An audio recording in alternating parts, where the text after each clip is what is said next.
मेरे चैनल पर आने के लिए धन्यवाद। यदि आप हमारे वीडियो को सोशल मीडिया पर उपयोग करना चाहते हैं तो आप इसका उपयोग कर सकते हैं। हमें कोई समस्या नहीं है। हमारे नोबल ऑफ किंग चैनल को सब्सक्राइब करें और लाइक करें, शेयर करें। एपिसोड 401 मैं ऐसा करता हूँ, लेकिन सब लोगों की बातें तुम पर नजर पड़ी और इस सच्चाई पर नजर पड़ी कि तुम हमारे साथ भी ऐसा करने की कोशिश कर रही थी। मैं ऐसा नहीं करूँगा। एक ही चीज का जिक्र हो गया, मौत। दक्ष ने बुदबुदाते हुए अपनी तलवार को गाई और एक ही युद्ध में छोटी औरत को मार डाला। उन्होंने कहा, तुम्हें पहले से ही किसी मानव मांस का स्वाद मिला है। क्या लगता है कि मैंने इसे शामिल कर लिया है? याई की ओर चला गया। यहाँ बैठो, मैं अभी आती हूँ, उसने मील याई से कहा और अपने कंधे पर थपथपाया। वो दरवाजा खोलकर रेस्तरां से बाहर निकल गया। जैसे ही वह बाहर निकला, उसने देखा कि 10 से अधिक लोग पास में थे और रेस्तरां की ओर देख रहे थे। जैसे ही उन्होंने रेस्तरां से बाहर जाकर दक्ष देखी, वे सभी चौंक गए। वो अभी तक मेरा क्यों नहीं है? वो क्या सोच रही है? एक कम व्यक्ति का मतलब है कम खाना। वह क्या सोच रही है? शायद बच्चे ने अपने साथ वाली महिला को छोड़ दिया है और बाहर भाग गया है। शायद वो महिला पर ध्यान केंद्रित कर रहा है। कुछ भी हो, हम इस बच्चे को नहीं दे सकते। 10 लोग इनमें चर्चा करने लगे। उनसे किसी को भी नहीं पता था कि दक्ष कुछ दूरी पर खड़ी है, फिर भी उनकी बातें सुनी जा सकती है। 1 मिनट रुको, उसके हाथ में जो तलवार है, ऐसा क्यों लग रहा है कि वह खून से सनी हुई है? 10 लोगों में से एक ने अचानक कहा जब उसने चेन की तलवारों पर कीमती पत्थर देखा। दक्ष ने उस आदमी की तरफ देखा और शैतान की तरह मुस्कुराया। वो अपनी जगह से गायब हो गई। हर किसी को आश्चर्य हुआ कि लाच चेन कहाँ थी, और जब लाच चेन पीछे गए तो उन्होंने देखा कि वह एक ब्रह्मांड था। ऐसा लग रहा है कि यह खून से है, क्योंकि यह खून से है। ये आखिरी शब्द थे जो आदमी तलवारों के पीछे से अपने दिल में पहले सुने थे। जैसे ही दक्ष ने अपनी तलवारें लहराई, उसने मुंह से खून निकाला और उल्टी के बल गिर गया। बाकी लोगों ने दक्ष को ढूंढ लिया और उसकी ओर मूंछें ले ली। वह क्या है? उनमें से एक ने दक्ष की ओर इशारा करते हुए चिल्लाया, लेकिन इससे पहले कि वह अपनी बात पूरी तरह से कर पाता, एक सोने की अंगूठी उसके गले में घुस गई, जिससे उसकी मशीन ही मर गई। लोगों के पास कोई भारी हथियार नहीं था, लेकिन सभी के पास हथियार थे। उन्होंने अपना चाकू निकाला और दक्ष की ओर भागे। हमारे लिए मरो, वे चिल्लाते हुए दक्ष के पीछे भागे, लेकिन छलांग के बजाय दक्ष वहीं खड़ी रही। आंखों का रंग बदल गया और उनमें धुंधलापन आ गया, मानो उनकी आंखों के अंदर कोहरा हो। जो 8 लोग उस पर हमला करने वाले थे, वे जहां तहां चाकू मारकर चले गए और उनके चेहरे पर निशान पड़ गए। वे देख सकते हैं कि उनके सामने खड़ी व्यक्तिगत लॉब चेन नहीं थी, बल्कि कुछ और थी। उनका सामने एक भव्य काला बाघ खड़ा था। बाघ के पंख लाल थे। वे लोग मुच्छे के लिए निकले, लेकिन उन्होंने देखा कि वे काले किले वाले बाघों से निकले हुए थे। वे क्वेश्चन के बल बैठ गए और डर के मारे रोने लगे। उन्होंने कुछ ने तो अपनी पैंट भी पसंद कर ली। कृपया हमें मत मारो। वे वफादार से भीख वफादार लगे। इस बात से अनंत ने कहा कि यह केवल एक भ्रम था जो लाच चेन ने उनके लिए बनाया था। जब वे बाघों से भीख मांग रहे थे, तो बड़ी चेन बड़ी आराम से उनके करीब चली गई और उनका सिर काट दिया गया। एक के बाद एक वो संदेश के सिर काट रहा है। जल्द ही उनमें से सभी 8 मर गए। दक्ष की लाइन अपने सामान्य रंग में लौटती है। स्वर्गीय दानव पंख, वह बड़बड़ाते हुए कहा गया, क्योंकि उसकी पीठ के पीछे 4 सुंदर पंख दिखाई देते हैं। उसने अपने स्वर्गीय दानव वफालों की मदद से शहर के ऊपर फैलाना शुरू कर दिया। वह अपनी दिव्य इंद्रिय का उपयोग उन स्थानों की खोज में भी करती है जहां वह रहती है। रास्ते में उसने कुछ लोगों को एक मरे हुए व्यक्ति को देखा। ऐसा लग रहा था जैसे उन्होंने अभी अभी उस स्टूडियो व्यक्ति को मारा था और अब वे उसे खा रहे थे। वो जमीन पर आया और बिना सोचे समझे उन्हें पीटना शुरू कर दिया। इसी तरह उसने पूरे शहर की खोज की, लेकिन कोई और नहीं मिला। वो छोटे से रेस्तरां में वापस आया और मील याई को अपने साथ ले गया। जाहिर है हम गलत जगह पर रहते हैं। उम्मीद है कि अगली जगह पर ऐसा कुछ नहीं होगा, दक्ष ने कहा। उसने अपनी आत्मा सोलन बांसुरी का प्रयोग करके आत्मा बाजे को बुलाया जो उड़ गया था। एक आत्मा चील उड़ती हुई आई और दक्ष के सामने। वो मीलियाई के साथ उस पर चढ़ गया और उसे उड़ा दिया। स्पिरिट ईगल आकाश में उड़ गया। आत्मा उन्हें अगले शहर में ले गई, जो आश्चर्यजनक रूप से नरभक्षियों के शहर से थोड़ी दूर थी। सबसे छोटा शहर अभी भी बहुत दूर है। कोई आश्चर्य नहीं कि किसी व्यक्ति ने उस शहर को नहीं छोड़ा या उन्हें कुछ अजीब नहीं मिला। लाच चेन ने अपने हाथ में नक्शा देखते हुए कहा, हमें जल्द ही वहां पहुंचना चाहिए, उसने कहा जब उसने पेट की बड़ी चीज से मुलाकात की। जल्द ही वे अगले शहर में पहुंच गए। दक्ष ने फिर से देखी कम कर दी। सौभाग्य से ये शहर अधिक भीड़भाड़ वाला था और सब कुछ सामान्य लग रहा था। उसे वहां कुछ भी संदिग्ध नहीं लगा। वह एक रेस्तरां में गया और मीलियाई के साथ खाना खाया और फिर वहीं चला गया। उन्होंने यहाँ अधिक समय नहीं दिया क्योंकि दक्ष धीकी हो सके समसामयिक जीव चाहते थे ताकि उन्हें समय की तलवारों की खोज के लिए अधिक समय मिल सके। उसके मन में यहाँ एक छोटा सा घर आराम का विचार था जहाँ मीलियाई रह सके क्योंकि शहर शांत लग रहा था, लेकिन उसने ऐसा नहीं किया। ये शहर पिछले राज्य से कितनी दूरी पर है, यह अभी भी पड़ोसी शहर था। वह मुझे यहाँ नहीं चाहता था। उनकी यात्रा जारी रही और कुछ ही दिनों में वे एक राज्य पार कर अगले राज्य में प्रवेश कर गए। लंबी श्रृंखला जैसी उस शहर के करीब पहुंच रही थी जहां समय की तलवारें थीं, वह और भी अधिक उत्सुकता से जा रही थी। वह अगले राज्य में शहर था। वर्तमान राज्य को फेवू का राज्य कहा जाता था। इस राज्य की शुरुआत से ही इसे शांति का राज्य भी कहा गया था। बॉस ने कभी किसी से युद्ध नहीं किया। राज्य ने हमेशा संघर्षों से संघर्ष किया और अपने राज्य के साथ अच्छे संबंध बनाए रखे। यह आपके लिए इस बीच रहने के लिए एक आदर्श स्थान होना चाहिए। इस राज्य में युद्ध का शहर कोई खतरा नहीं है और शाही भी सुरक्षित होना चाहिए। मैंने आपको इतना पैसा दिया है कि आप यहाँ 1 साल की सजा में कुछ भी नहीं कह सकते कर सकते हैं। इसका मतलब यह नहीं है कि मैं तुम्हें 1 साल के लिए यहाँ छोड़ दूं। मैं जितनी जल्दी हो सके वापस आ जाऊं। लाच चेन ने मियाई ने कहा जब वो फेवू राज्य के रॉयल सिटी के पास पहुंची। वो बीस्ट को रॉयल सिटी के पास ले गया क्योंकि उसे सुरक्षा जांच से देखा गया था। उनसे कुछ सवाल पूछे गए, जैसे वो कहां से आए हैं और इस शहर में आने का उनका उद्देश्य क्या है। कुछ सोचे समझे झूठ बोलने के बाद उसके अंदर जाने दिया गया। ये तो आसान था, दक्ष ने शहर में प्रवेश करते हुए कहा। वो उत्तरा में एक होटल के पास है और एक अकेले व्यक्ति के लिए 2 महीने के लिए रूम बुक करता है। वैलेंटिस्ट ने दक्ष को आंखें मूंदकर मुस्कुराने से खुद को नहीं देखा। जब दक्ष ने रूम बुक कराया तो उसे लगा कि मैंने उसका दोस्त बना लिया है। मैं बहुत छोटी लग रही थी, जिसने फिर से अपने सिद्धांत को और मजबूत किया। लंबी श्रृंखला समझ गई कि वह क्या सोच रही थी, लेकिन उसने तय किया कि वह अपनी सोच की परवाह नहीं कर रही थी। वो मुझे अपने कमरे में ले गया। मैंने 2 महीने के लिए कमरा बुक किया है। तुम्हें यहाँ आराम से रहना चाहिए, उसने मीलियाई से कहा और दरवाजा बंद कर दिया। वो उसके करीब चला गया। यह आपातकालीन स्थिति के लिए कुछ पैसे हैं। यह आपके यहाँ 1 साल के खर्च के लिए पर्याप्त होंगे, उसने उसे एक थैली देते हुए कहा। क्या आप अभी जा रहे हैं? मीलियाई ने थैली की ओर देखते हुए उससे पूछा। हाँ, मुझे अब निकलना होगा। मेरे लिए समय बहुत महत्वपूर्ण है। मुझे जल्द से जल्द वहां पहुंचना होगा ताकि मैं जल्दी वापस आ सकूं, दक्ष ने मासूमियत से मुस्कुराते हुए कहा। उसे ये जगह छोड़कर समय की तलवार ढूंढनी थी। यह ज्यादा जरूरी था। मीलियाई के लिए वो उसकी असली माँ भी नहीं थी। उसे यहाँ छोड़ना जहाँ वह सुरक्षित रह सके, उसे सबसे अच्छा विकल्प लगा। कुछ हल्की फुल्की बातचीत करने और यह सुनिश्चित करने के बाद कि सब कुछ तैयार है, वो बिना ज्यादा समय बर्बाद किए कमरे से बाहर चले गए। वो होटल से बाहर निकले और आस पड़ोस का चक्कर लगाया ताकि इस जगह की स्थिति को समझ सके और यह सुनिश्चित कर सके कि यहाँ सब कुछ ठीक है। 10 मिनट इधर उधर देखने के बाद उसने फैसला किया कि इस जगह में कुछ भी अजीब नहीं है। उसने अपने स्पिरिट ईगल को बुलाया और उस पर सवार होकर शहर से निकल गया।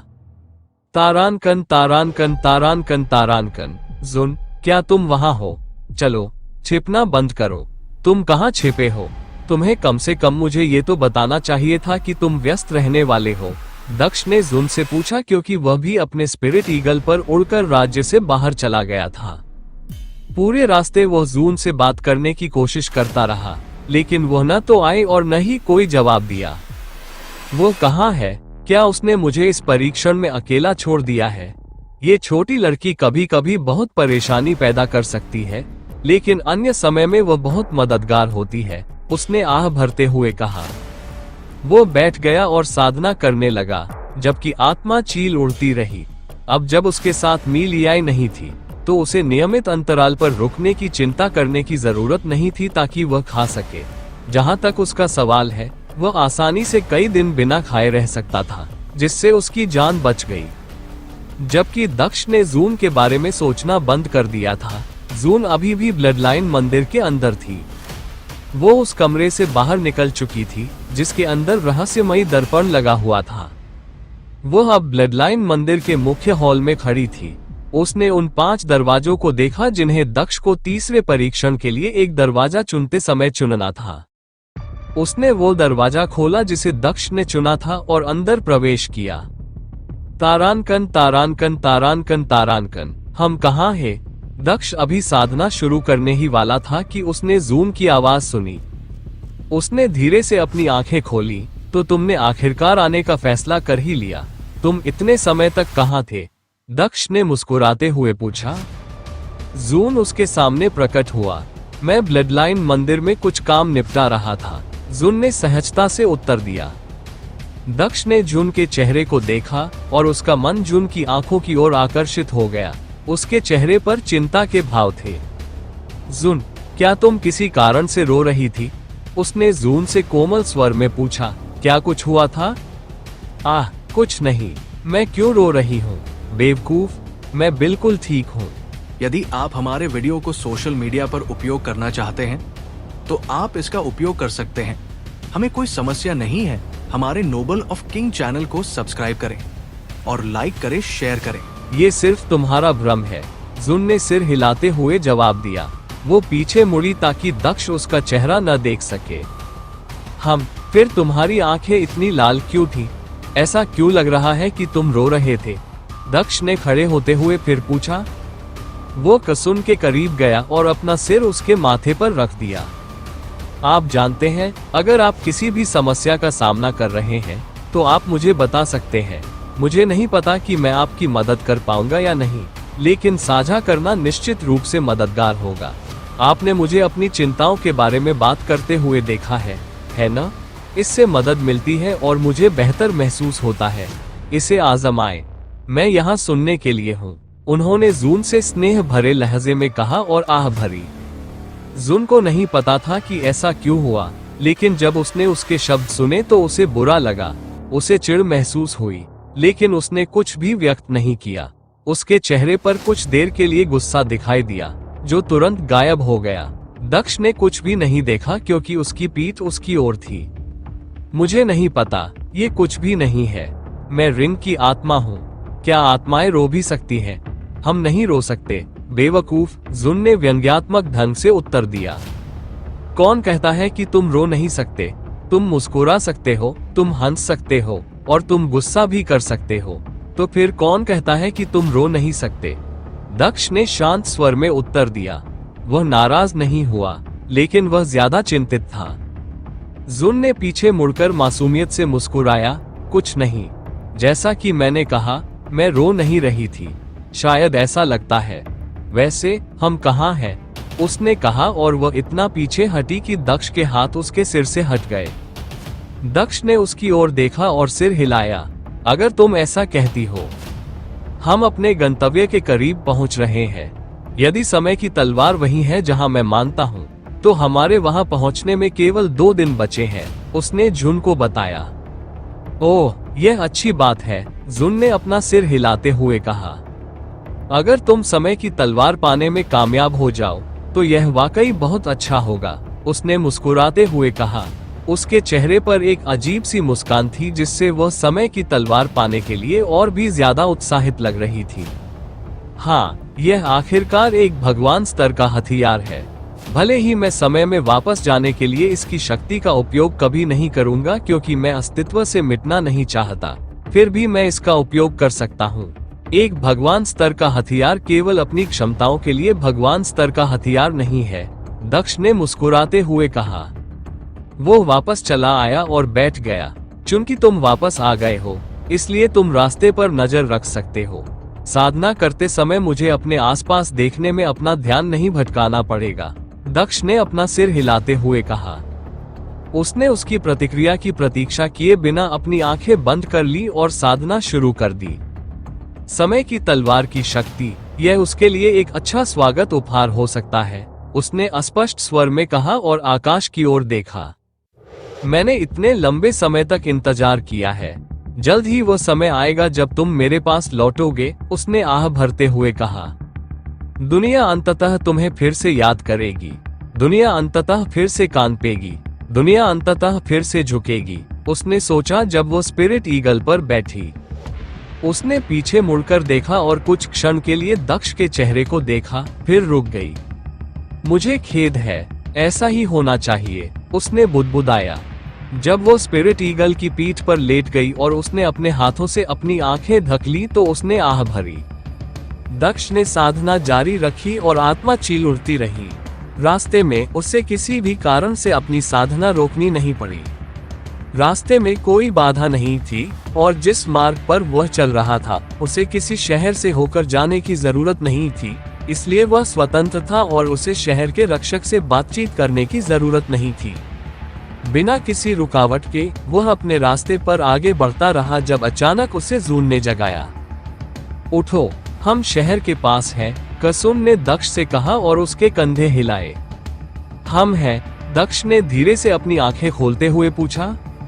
हाँ, ठीक है, ये समय आ गया है, हम समय पर हैं, बस थोड़ी देर और समय की तलवार मेरे हाथ में होगी, दक्ष ने मुस्कुराते हुए कहा। इतनी जल्दी जश्न मत मनाओ, पहले समय की तलवार ले आओ। उस किताब के अनुसार वो कहानी 20 साल पहले की है, 20 साल में कुछ भी हो सकता है, जुन ने दक्ष से कहा और आह भरी। मुझे पता है, मैं बस आशावादी हो रहा हूँ, बेवकूफ, हर समय इतना नकारात्मक होना बंद करो, दक्ष ने आंखें घुमाते हुए कहा। जब भी वो भविष्य के बारे में आशावादी होता तो जुन हमेशा उसे वास्तविकता दिखाती और उन चीजों के बारे में बात करती जो गलत हो सकती है। वह जानता था कि वह सही थी, लेकिन फिर भी उसे कभी कभी यह परेशान करने वाला लगता था। मैं नकारात्मक नहीं हूँ, मैं तो बस आपको ये कह रहा हूँ कि अपनी उम्मीदें कम रखें, जुन ने जवाब दिया। उसने दक्ष के चेहरे पर नजर डाली। आपकी अपेक्षाएं जितनी कम होंगी, चीजें आपकी अपेक्षाओं के विपरीत होने पर आप उतनी ही कम निराश होंगे। और मेरा विश्वास करें जब मैं ये कहती हूँ, ऐसी चीजें होंगी जो आपकी अपेक्षाओं के विपरीत होंगी, उन्होंने पूरी गंभीरता से कहा। तुम्हारे बारे में क्या मैं कम से कम तुम्हारे बारे में आशावादी हो सकता हूँ, या तुम अब भी यही कहोगे कि मुझे बहुत ज्यादा उम्मीद नहीं करनी चाहिए? दक्ष ने मजाक में पूछा। मैं अलग हूँ, आप मुझ पर हमेशा भरोसा कर सकते हैं, जून ने कहा और पीछे मुड़ी ताकि उसकी पीठ दक्ष की ओर हो। दक्ष को नहीं पता था कि ऐसा क्यों हुआ, लेकिन उसे लगा कि उसकी बातों में कुछ गड़बड़ है। वो समझ नहीं पा रहा था कि उसे क्या गलत लगा। चलो वहां जाकर खुद ही देखते हैं, मुझे यकीन है कि मैं तलवार ढूंढ लूंगा, दक्ष ने बड़बड़ाते हुए कहा और शहर के बाहर ही अपनी आत्मा चील को जमीन पर उतारा। उसने किताब में पढ़ा था कि शहर बहुत पिछड़ा हुआ था और वहां के लोग उड़ने वाले जानवरों से डरते थे। वो उन्हें बिना किसी कारण के डराना नहीं चाहता था। वो स्पिरिट ईगल से उतरकर जमीन पर आ गिरा। वो पीछे मुड़ा और स्पिरिट ईगल को देखा। उसने उसके सिर पर थपथपाया। जाओ, थोड़ा मजा करो छोटे दोस्त, जब मुझे तुम्हारी जरूरत होगी मैं तुम्हें फोन करूंगा, उसने कहा और फिर पीछे मुड़ा और चलने लगा। आत्मा चील ने अपने पंख फैलाए और उड़ने लगी। दक्ष शहर के बिना सुरक्षा वाले प्रवेश द्वार की ओर चला गया और उसमें प्रवेश कर गया। जब वो शहर में प्रवेश कर रहा था तो जुन दक्ष के बगल में उड़ रहा था। जब वो कुछ देर के लिए कस्बे के अंदर गया तो उसने एक घर के सामने एक बूढ़े आदमी को खड़ा देखा। वो बूढ़े आदमी की ओर चला गया। नमस्ते, मैं श्री सुई हान से मिलने आया हूँ। क्या आप जानते हैं कि मैं उन्हें कहाँ पा सकता हूँ? उसने बूढ़े व्यक्ति से पूछा। सुई हान, तुम कहाँ से हो और तुम उसे क्यों ढूंढ रहे हो? बूढ़े आदमी ने दक्ष से संदेह से पूछा। मैं उसे ढूंढ रहा हूँ क्योंकि मुझे उससे कुछ महत्वपूर्ण बात करनी है। मैं उसे सिर्फ इतना बता सकता हूँ, दक्ष ने जवाब दिया।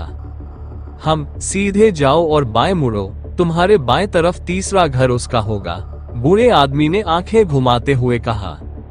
जरूर, मदद के लिए धन्यवाद, बूढ़े आदमी, दक्ष ने चलते हुए सहजता से जवाब दिया। वो जल्द ही उस घर के पास पहुंच गया जिसके बारे में उसे बताया गया था। यह एक पुराना घर लग रहा था जिसकी हालत अच्छी नहीं थी। वास्तव में यह इस ब्लॉक में सबसे खराब स्थिति में था। यह उसका घर होगा। ये जीर्ण शीर्ण लग रहा है, बिल्कुल वैसा ही जैसा होना चाहिए, दक्ष ने आह भरते हुए कहा। वो दरवाजे की ओर गया और उसे खटखटाया। जल्द ही किसी ने दरवाजा खोला। उसने देखा कि एक अधेड़ उम्र की महिला उसके सामने खड़ी थी। हम, क्या बूढ़े आदमी ने शादी कर ली है? दक्ष ने महिला को देखते हुए आश्चर्य व्यक्त किया। मेरी तरफ घूरना बंद करो और मुझे बताओ कि तुम्हें क्या चाहिए, मध्यम आयु वर्ग के व्यक्ति ने दक्ष से पूछा। क्षमा करें, मैं श्री सुई हान से मिलने आया हूँ। क्या मैं उनसे मिल सकता हूँ? दक्ष ने पूछा। तुम उससे क्यों मिलना चाहती हो? तुम उसे कैसे जानती हो? मुझे नहीं लगता कि वह बहुत ज्यादा बाहर जाता है, महिला ने दक्ष को संदेह भरी नजरों से देखते हुए पूछा। मुझे उससे कुछ बात करनी है, ये बहुत महत्वपूर्ण है। मैं उसे केवल इतना ही बता सकता हूँ, दक्ष ने अपना सिर हिलाते हुए कहा। तुम चोर तो नहीं हो, है ना? महिला ने दक्ष से पूछा और वह एक कदम पीछे हट गई। नहीं, मैं एक संपन्न परिवार से हूँ और मेरे पास बहुत पैसा है। मुझे चोरी करने की जरूरत नहीं है। दूसरी ओर, अगर मुझे चोरी ही करनी होती तो मैं इस जर्जर घर को क्यों चुनता? आसपास कई बेहतर घर है, दक्ष ने मासूमियत से अपना हाथ उठाते हुए कहा। महिला ने कुछ क्षण तक उसकी ओर देखा, फिर अपना सिर हिलाया। अंदर आओ, उसने कहा और दक्ष को अपने पीछे आने का इशारा किया। दक्ष मुस्कुराया और उसके पीछे चला गया। वो समय की तलवार पाने के बहुत करीब था। घर में घुसते ही उसे एक छोटा सा लकड़ी का पलंग दिखाई दिया। उस पलंग पर एक 14-15 साल का लड़का सो रहा था। महिला बच्चे के पास गई और उसे ऊपर ले जाने लगी। क्या तुम पहले मिस्टर सुई हान को यहाँ बुला सकती हो? मुझे जल्दी है, दक्ष ने पूछा जब उसने देखा कि वह बच्चे को जगाने की कोशिश कर रही है। उसे लगा कि वह बाद में भी ऐसा कर सकती थी। पहले उसे जागने दो, अगर वह नहीं जागेगा तो तुम उससे कैसे बात कर सकते हो? महिला ने व्यंग्यात्मक लहजे में दक्ष से पूछा। ये बच्चा सुई हान है, दक्ष ने चौंक कर जोर से कहा। तुम पागल तो नहीं हो? तुम उससे मिलने आए हो? बेशक, वह सुई हान है, महिला ने जवाब दिया और उसने दक्ष को ऐसे देखा जैसे वो पागल हो। वो एक बूढ़े आदमी से एक बच्चे में कैसे बदल गया? दक्ष ने भौहें सिकोड़ते हुए पूछा। जुन, क्या समय की तलवार का भी यही असर होता है? उसने अपने विचारों में जुन से पूछा। मुझे कैसे पता? मुझे बस इतना पता है कि यह लोगों को समय में पीछे जाने में मदद कर सकता है, लेकिन अगर यह समय की तलवार है जो समय पर शासन करती है तो उसे ऐसा करने में भी सक्षम होना चाहिए। आखिरकार उम्र समय पर बहुत निर्भर करती है, इसलिए सैद्धांतिक रूप से ये संभव है, जुन ने कहा और उसने भी भौहें सिकोड़ ली। क्या बूढ़े आदमी का बच्चा?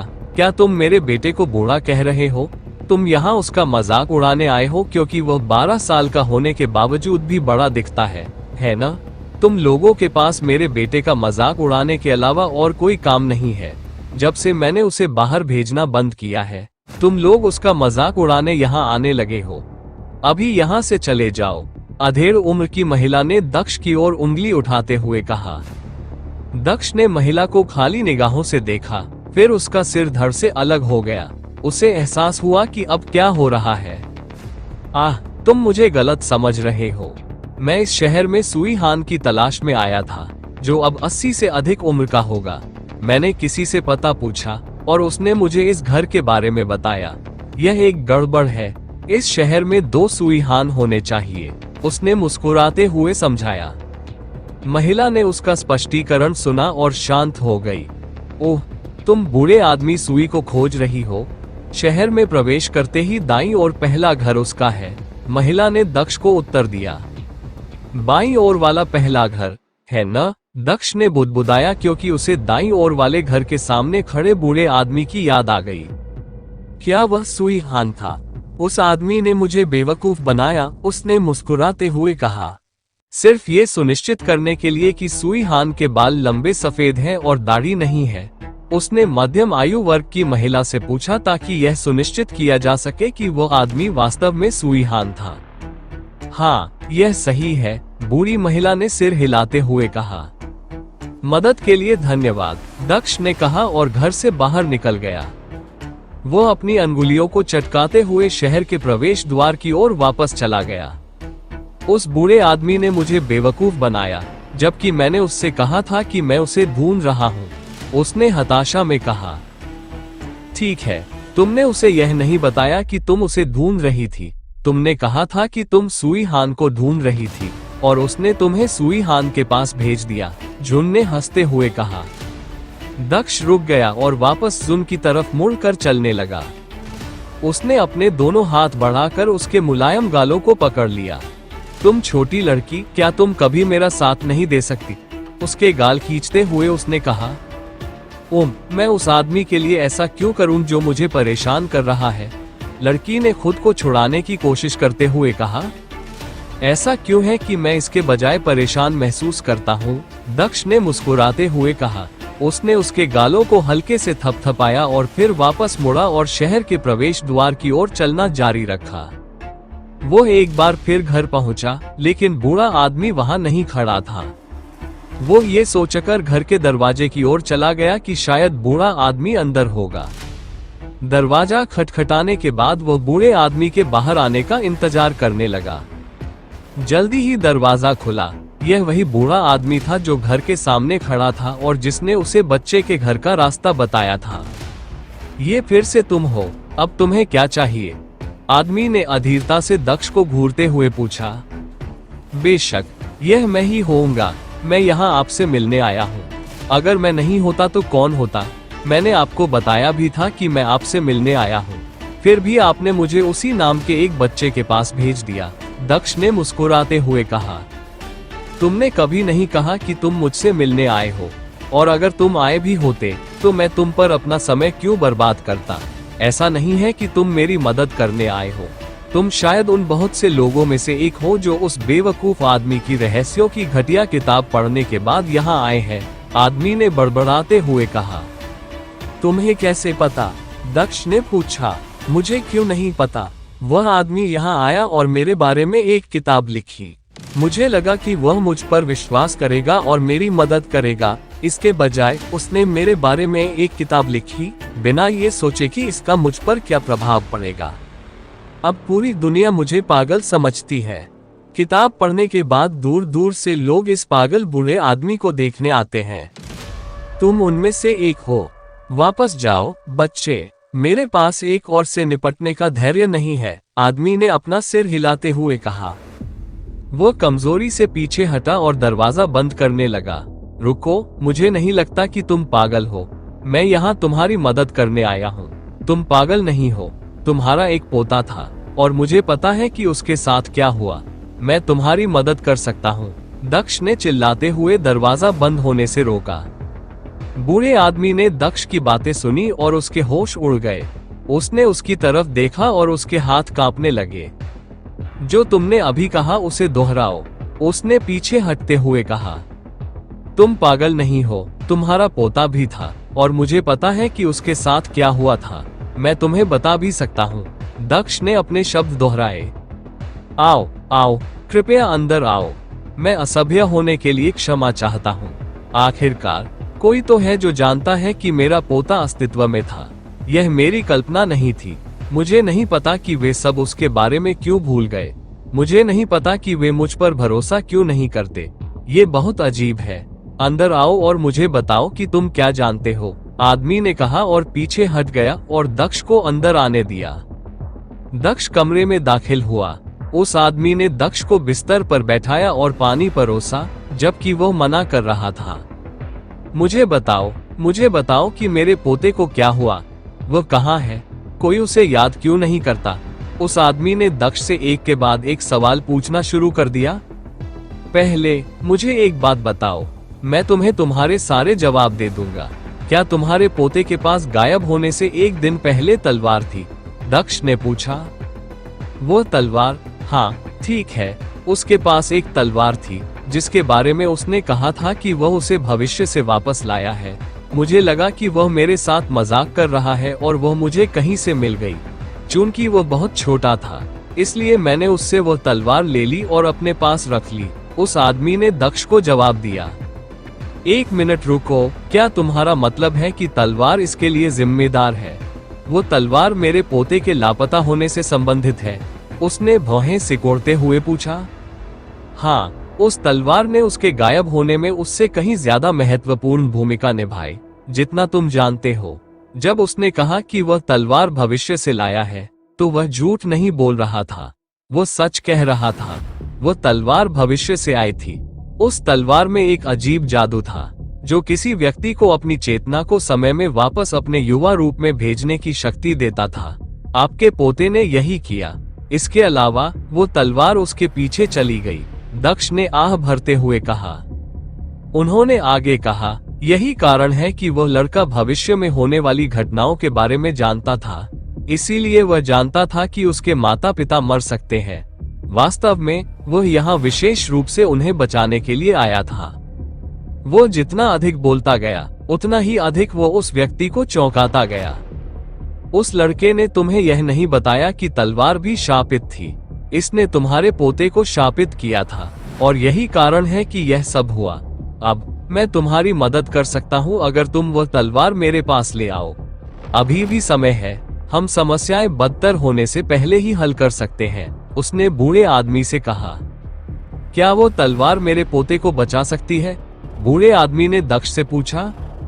दक्ष जानता था कि बूढ़े आदमी के पोते को बचाना नामुमकिन था, लेकिन वह बूढ़े आदमी को ये बात बताना नहीं चाहता था।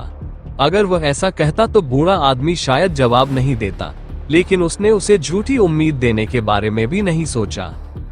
उसे अब बचाया नहीं जा सकता। तलवार ने उसे समय में पीछे जाने की शक्ति दी, लेकिन साथ ही उसे श्राप भी दिया कि वह अस्तित्व से मिट जाएगा। वह पहले ही अतीत और भविष्य से मिट चुका है, इसलिए उसे तुम्हारे अलावा कोई याद नहीं करता, दक्ष ने समझाया। महत्वपूर्ण सत्य बताने के बाद उसने बीच में थोड़ा झूठ मिलाने का निर्णय लिया। भले ही आपका पोता चला गया हो, फिर भी आप उसकी आत्मा को बचा सकते हैं। उसकी आत्मा तलवार में फंसी हुई है, जो उसे कभी भी परलोक में जाने और पुनर्जन्म नहीं लेने देगी। लंबे समय के बाद मैं आखिरकार तलवार के स्थान को ट्रैक करने में कामयाब हो गया। मेरी दादी भी इसी तलवार से मारी गई थी, उसकी तलवार भी इसी आत्मा में फंसी हुई है, दक्ष ने खड़े होने के बाद कहा। वो उस आदमी के करीब गया और उसका हाथ पकड़ लिया। मैं तलवार के अंदर फंसी सभी आत्माओं को मुक्त करना चाहता हूँ, जिसमें मेरी दादी की आत्मा भी शामिल है। मैंने किताब पढ़ने से पहले तलवार को बहुत दूर तक खोजा और यहाँ तक पहुँचा। कृपया वह तलवार मुझे दे दो ताकि मैं उन्हें परलोक में जाने में मदद कर सकूं। अगर तुम ऐसा नहीं करोगे तो वे अनंत काल तक कष्ट भोगते रहेंगे। अपने पोते और बाकी सभी के लिए वह तलवार मुझे दे दो, उसने बूढ़े आदमी से कहा। वो तलवार, आदमी ने धीमी आवाज में कहा, लेकिन उसने कोई जवाब नहीं दिया। वो तलवार क्या है? बताओ, तुमने उसे कहाँ रखा है? दक्ष ने उस आदमी से पूछा जो भौहें सिकोड़ रहा था। मेरे पास यह नहीं है, बूढ़े आदमी ने कहा और उसका चेहरा पीला पड़ गया। तुम्हारे पास नहीं है? तुम्हारा क्या मतलब है कि तुम्हारे पास नहीं है? मुझे बताओ तलवार कहाँ है, किसके पास है? आदमी के शरीर को हिलाते हुए दक्ष ने पूछा। तुम इसे कभी नहीं पा सकते, यह असंभव है, बूढ़े आदमी ने आह भरते हुए कहा। क्या मतलब है तुम्हारा? अगर जरूरत पड़ी तो मैं नरक की गहराइयों से भी वो तलवार ढूंढ लूंगा। बताओ वो कहाँ है? दक्ष ने दृढ़ता से कहा। वो अपने आप पर बहुत नियंत्रण रख रहा था, चिल्लाने से बचने की कोशिश कर रहा था। मुझे बताओ तलवार कहाँ है? दक्ष ने बूढ़े आदमी की आंखों में देखते हुए फिर कहा।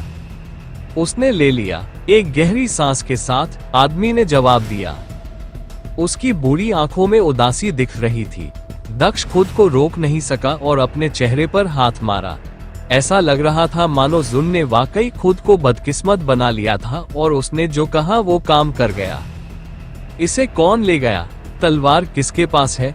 दक्ष ने पूछा। फिर भी उसने उम्मीद नहीं खोई। आखिरकार ये समय की एक भगवान ग्रेड तलवार थी। जब तक कोई निशान था तब तक वह ठीक रहने वाला था। तलवार पाना असंभव नहीं था जब तक उसे पता था कि वह कहाँ है। तुम्हें मेरे बारे में रहस्य की किताब से पता चला है न? आदमी ने पूछा। हाँ, दक्ष ने जवाब दिया। उस पुस्तक के लेखक ने ही तलवार ली थी। उसने कहा कि उसे तलवार पसंद है और वह इसे लेना चाहता है। उसने मुझे विश्वास दिलाया कि अगर मैं उसे तलवार दे दूंगा तो वह सुनिश्चित करेगा कि मेरी सच्चाई लोगों के सामने आ जाए और हर कोई मेरी बात पर विश्वास करना शुरू कर दे। उसने कहा कि मेरे पोते को खोजने का यही सबसे अच्छा तरीका है। बुरे व्यक्ति ने फिर से उत्तर दिया और उसकी आंखें उदासी से झुक गईं। उन्होंने कहा, लेकिन इसके बदले में मुझे दुनिया भर के लोगों से उपहास और अपमान ही मिला। किताब के प्रकाशित होने के बाद चीजें और भी बदतर हो गईं। तो उस लेखक के पास तलवार है। क्या तुम्हें पता है कि वह कहां से आया है और मैं उसे कहां पा सकता हूं? दक्ष ने असमंजस में पूछा। बेशक मुझे पता है। हर कोई जानता है कि वह कहां रहता है। आखिरकार वह हमारे राजा का छोटा भाई है। यही कारण है कि यह सब होने के बाद मैं कुछ नहीं कर सका। बूढ़े व्यक्ति ने आह भरते हुए कहा। राजा का छोटा भाई? हो, वो शाही महल में रहता है? दक्ष ने पूछा। हाँ, हमारे राजा का सिर्फ एक भाई है जो उसे बहुत प्रिय है। राजा उस पर बहुत ज्यादा लाड़ प्यार करता है और उसे जो चाहे करने देता है। इसीलिए उसने उसे लेखक बनने से नहीं रोका। बूढ़े व्यक्ति ने जवाब दिया। ठीक है, मैं उसे ढूंढूंगा और उससे तलवार ले लूंगा। मैं ये सुनिश्चित करूंगा कि हर आत्मा मुक्त हो। चेहरे पर शांत भाव के साथ वो खड़ा हुआ और बोला। अब वह ज्यादा परेशान नहीं था क्योंकि उसे पता था कि तलवार कहाँ है। जहाँ तक रॉयल सिटी की बात है, वो उसके रास्ते में ही था, इसलिए उसे तलवार के लिए इधर उधर जाने की जरूरत नहीं थी।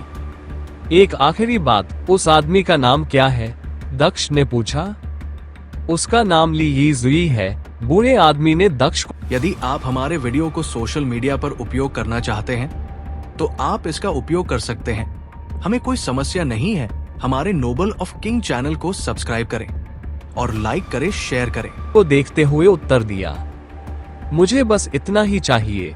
मैं अब जा रहा हूँ, दक्ष ने कहा और वह पीछे मुड़ा और जाने लगा। कृपया मेरे पोते की आत्मा को मुक्त कर दीजिए। मैं आपका हमेशा आभारी रहूंगा। बूढ़े व्यक्ति ने दक्ष को जाते हुए देखा और उससे विनती की।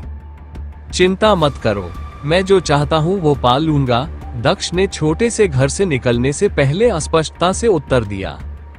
वो शहर से बाहर चला गया और आत्मा ईगल को बुलाने के लिए आत्मा आह्वान बांसुरी का इस्तेमाल किया। चीख! आत्मा चील उड़कर आया और दक्ष के सामने उतरा। वो स्पिरिट ईगल पर चढ़ गया जो उड़ने लगा। देखा, बहुत ज्यादा आशावादी होने का नतीजा, हवा में हंसी का मोती गूंज उठा जब कसुन दक्ष के पास आए। तो क्या हुआ? यह अभी भी बुरा नहीं है। मैं अभी रॉयल पैलेस जाऊंगा और इसलिए यी जुई से समय की तलवार ले लूंगा। यह अभी भी उतना ही आसान है जितना हो सकता है। तारानकन दक्ष ने बिना किसी निराशा के सहजता से उत्तर दिया। तुम्हारी हिम्मत फिर से अशुभ होने की नहीं हुई, नहीं तो मैं तुम्हें पूरी यात्रा में चूमने पर मजबूर करूंगी। जून ने कुछ कहने के लिए अपने होंठ खोले, लेकिन इससे पहले कि वो कुछ कह पाता, दक्ष बोल पड़ी, जिससे जून ने तुरंत अपना मुंह बंद कर लिया। एक अलग विषय पर क्या मैं आपसे कुछ पूछ सकता हूँ? दक्ष ने पूछा। हाँ, जून ने सहजता से उत्तर दिया। ये रक्तरेखा मंदिर वास्तव में ये क्या है? ये बहुत सारे निर्णय लेता है और सब कुछ संभालता है। क्या इसमें कोई आत्मा भी है? क्या यह एक जीवित इकाई है? दक्ष ने पूछा, जिससे जून हैरान रह गई। जून ने कुछ देर तक दक्ष को खाली निगाहों से देखा, फिर अपने गुलाबी होंठ खोले और बोली, तुमने ऐसा क्यों पूछा? मुझे ऐसा ही लगता है जैसे तुम प्राचीन अंगूठी की आत्मा हो। वैसे ही रक्तरेखा मंदिर के लिए भी एक होनी चाहिए। अगर नहीं तो वह ये सारे फैसले कैसे ले सकती है? क्या कोई चीज ऐसी हो सकती है और बिना किसी व्यक्ति या चीज के खुद के लिए सोचने के लिए इतना कुछ कर सकती है? दक्ष ने असमंजस में पूछा। रक्तरेखा मंदिर में कोई आत्मा नहीं है, ज्यादा मत सोचो, ये सिर्फ बेतरतीब विचार है। इसे मेरे गुरु ने बनाया है। एक साधारण मनुष्य इसके रहस्यों को कैसे समझ सकता है? तुम नहीं जानते कि मेरे गुरु के लिए क्या संभव है और क्या नहीं। उन्होंने उत्तराधिकारी के लिए रक्तरेखा मंदिर बनाया और उन्होंने सब कुछ व्यवस्थित किया। इसे खुद को संभालने के लिए किसी आत्मा की जरूरत नहीं है, जुन ने सीधे तरीके से उत्तर दिया। अगर तुम ऐसा कहती हो तो उस मामले में मैं गलत ही हूँ, दक्ष ने मुस्कुराते हुए कहा।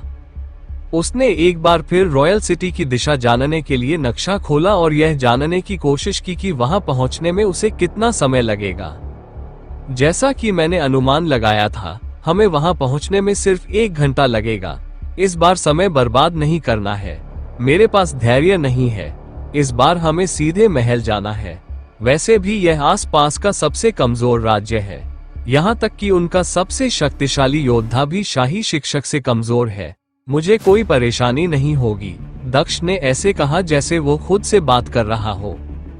कुछ कहने की हिम्मत मत करना, उसने तुरंत कहा, क्योंकि उसे एहसास हुआ कि यह आमतौर पर वह समय था जब जून ने अपने शब्दों के माध्यम से उसके लिए खतरे के झंडे उठाए थे। हम कसुन ने अपनी आंखें घुमाई और अपने होंठ बंद कर लिए जो उसने कुछ बोलने के लिए खोले थे। यात्रा पर नजर रखना, मैं कल्टीवेशन पर वापस आ जाऊंगा, दक्ष ने आह भरते हुए जवाब दिया। वह यहाँ ताकत के महत्व को जानता था। कोई भी ताकत कभी भी पर्याप्त नहीं थी। वो जितना मजबूत होता गया, उसकी सफलता की संभावना उतनी ही बेहतर होती गई। वह ये जानता था और उसने साधना करने का कोई मौका नहीं छोड़ा। वह पहले से ही 8वें चरण का स्वर्ण क्षेत्र साधक था, जो उसके लिए भी चौंकाने वाला था, क्योंकि इस नए शरीर के साथ उसे शुरू से ही साधना शुरू किए हुए बस कुछ ही महीने हुए थे। सिर्फ 1 महीने में ही वह 1 साल से ज्यादा समय तक साधना करने के बाद वास्तविक दुनिया में जितना मजबूत था, उससे कहीं ज्यादा मजबूत हो गया। इसका ज्यादातर श्रेय उसके शरीर को जाता है, जिसमें इतनी अद्भुत गति थी कि वह चौंक भी गया, जबकि बाकी श्रेय उसके साधना ज्ञान को जाता है जो उसने सालों से जमा किया था और उसके साधना कौशल को। दिन रात में बदल गया और रातें दिन में बदल गई, क्योंकि दक्ष बिना आराम किए यात्रा करता रहा। वह साधना में इतना डूबा हुआ था कि उसने एक बार भी अपनी आंखें नहीं खोली। उसे यकीन था कि अगर कुछ गड़बड़ हुई और उसे जागने की जरूरत पड़ी तो जून उसे बता देगी। जल्द ही 2 दिन बीत गए और ये तीसरा दिन था जब दक्ष ने आखिरी बार बूढ़े आदमी से बात की थी।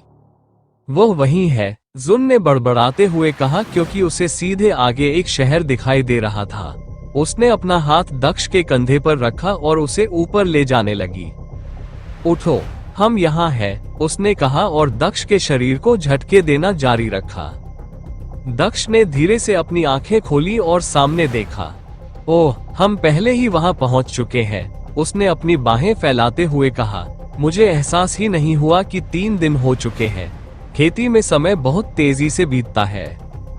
शहर बहुत सुंदर है, यह मैं जरूर कहूँगा। बहुत हरियाली है। भले ही यह कम भव्य दिखता हो, लेकिन ये शांतिपूर्ण लगता है, दक्ष ने जवाब दिया जब उसने शहर को आगे देखा।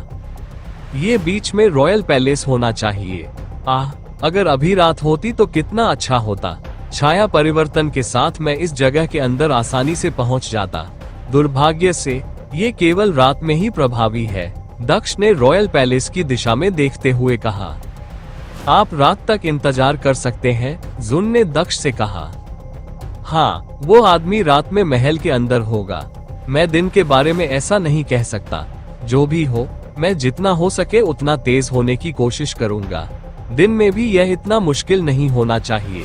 अपना सिर हिलाते हुए दक्ष ने बड़बड़ाया। जल्दबाजी मत करो, समय की तलवार कुछ घंटों में भाग नहीं जाएगी। धैर्य रखो, जुन ने दक्ष से कहा और उसका हाथ थपथपाया। अरे, मैं बच्चा नहीं हूँ, तुम्हें पता है, दक्ष ने कहा और चेहरे पर एक व्यंग्यात्मक मुस्कान के साथ उसने उसका हाथ अपने सिर से हटा दिया। जरूर, तुम निश्चित रूप से बच्चे नहीं हो, मैं तुम पर भरोसा करता हूँ, ईमानदारी से, जुन ने व्यंग्य के भाव के साथ कहा। जुन, क्या मैं तुमसे कुछ पूछ सकता हूँ? दक्ष ने अचानक पूछा। जरूर, अब क्या है? जून ने असमंजस में पूछा और उसने दक्ष को ये पूछने की अनुमति दी कि वह क्या चाहता है। ये कैसे हुआ? दक्ष ने अचानक पूछा। कैसे क्या हुआ? जून ने पूछा। उसे समझ में नहीं आया कि वह क्या बात कर रहा था। अल्पविराम, मुझे हमेशा आश्चर्य होता है कि मैं यहाँ कैसे पहुंचा। कुछ साल पहले किसी को मारने का विचार भी पाप था और अब मैं बिना किसी पश्चाताप के लोगों को सब्जियों की तरह काट सकता हूँ। मैं घर से बाहर जाने के लिए भी बहुत आलसी था और अब मैं बिना एक पल भी आराम किए पूरी दुनिया घूम रहा हूँ। मैं सोचता था कि मैं सिर्फ अपनी गर्लफ्रेंड को ही अपनी पत्नी बनाऊंगा, लेकिन अब मेरी बहुत सारी पत्नियां हैं। मैं आभारी हूँ, लेकिन ये सब अविश्वसनीय है, दक्ष ने आह भरते हुए कहा। कभी कभी मैं ये सोचने से खुद को रोक नहीं पाता कि यह सिर्फ एक सपना है और मैं इससे जाग जाऊंगा, लेकिन यह विचार भी मुझे डराता है। अगर मैं इस सपने से जाग गया तो मैं आप सभी को खो दूंगा। मैं अपना बनाया हुआ परिवार खो दूंगा। लेकिन अगर यह सपना नहीं है तो क्या इसका मतलब यह नहीं है कि मैंने पहले ही अपना असली रूप खो दिया है? वो असली रूप जो ये सब नहीं चाहता था। क्या मैं अब भी खुद हूँ या मैं अपने अतीत का एक खोल हूँ? मैं प्रवाह के साथ बहता रहा। अब मुझे पता है कि क्यों मैंने अपना घर पहले ही क्यों छोड़ा था। यह वंश और बाकी सब, कौन इसे चाहता है? मुझे पता है कि मैंने इसे खुद चुना है, लेकिन कभी कभी मुझे लगता है कि यह वह नहीं है जो मैं चाहता था, बल्कि यह कुछ और है जो मुझे कुछ अजीब तरीकों से सभी चीजें करने के लिए मजबूर करता है, दक्ष ने आह भरते हुए कहा। क्या तुम ये कहना चाह रही हो कि मैं अप्रत्यक्ष रूप से तुम्हें ये सब अपने लिए करने के लिए प्रभावित कर रही हूँ? तुम जानती हो कि तुम्हें ताकत चाहिए, तुम्हें ताकत की जरूरत है ताकि तुम भविष्य में जी सको, जून ने दक्ष की आंखों में देखते हुए कहा। नहीं, मैं यह नहीं कह रहा हूँ कि तुमने मुझे प्रभावित किया है। मुझे यकीन है कि तुम्हारे हाथ में सिर्फ मेरा भला है। बात बस इतनी सी है, भविष्य के बारे में बातें। शुरुआत में मैंने जो भी चीजें की उनमें से ज्यादातर चीजें ताकत हासिल करने के लिए थी, ताकि मैं भविष्य के बारे में जो भी खतरे बताए उनसे बच सकूं, साथ ही खुद को खो भी रहा हूं। या फिर ऐसा है कि अतीत का मैं बिल्कुल नहीं था और वर्तमान में बिल्कुल वैसा ही हूं जैसा मुझे होना चाहिए था। क्या मैं खुद को खो नहीं रहा हूं बल्कि असली मैं को वापस पा रहा हूं? यार, कभी कभी मुझे ऐसा लगता है कि मेरा दिमाग बहुत सारे अजीब बेकार विचारों से भरा हुआ है। तुम क्या सोचते हो? दक्ष ने पूछा। जैसा कि मैंने पहले कहा, बेकार की चीजों के बारे में मत सोचो। तुम सब कुछ सही कर रहे हो। मजबूत बनते रहो और बाकी सब मुझ पर छोड़ दो। मैं सुनिश्चित करूंगी कि चीजें ठीक वैसे ही खत्म हो जैसे होनी चाहिए, जुन ने चेहरे पर मासूम मुस्कान के साथ दक्ष से कहा। अब अपना सारा ध्यान समय की तलवार पाने पर लगाओ और जीवन का आनंद लो। अतीत के बारे में मत सोचो, बल्कि भविष्य के बारे में सोचो। तुम पहले से ही इतने मजबूत हो कि तुम अपने सभी दुश्मनों को आसानी से खत्म कर सकते हो। यह कोई बुरी बात नहीं है, बल्कि अच्छी बात है। ताकत के साथ तुम बाकी सब कुछ हासिल कर लोगे। बस थोड़ी देर और सहन करो। इससे पहले कि तुम जान पाओ, सब कुछ खत्म हो जाएगा। तुम्हें शाश्वत शांति मिलेगी। मैं इसका वादा करती हूँ, उसने आगे कहा। हाँ, यह सही है। जो बीत गया सो बीत गया। वर्तमान में ही असली मैं हूँ। वो खूनी हत्यारा जो अपनी मंजिल तक पहुँचने के लिए हर किसी को मार सकता है। अब समय आ गया है कि मैं इसे पूरे दिल से स्वीकार करूं और मानवता को पीछे छोड़ दूं, दक्ष ने सिर हिलाते हुए कहा।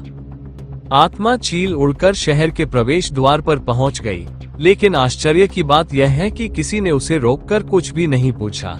पिछले राज्यों के शाही शहरों में सुरक्षा बेहतर थी। उनकी सुरक्षा व्यवस्था बहुत ढीली है।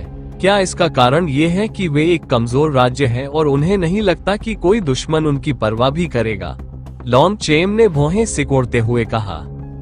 प्रवेश द्वार पर कोई एयर गार्ड नहीं था।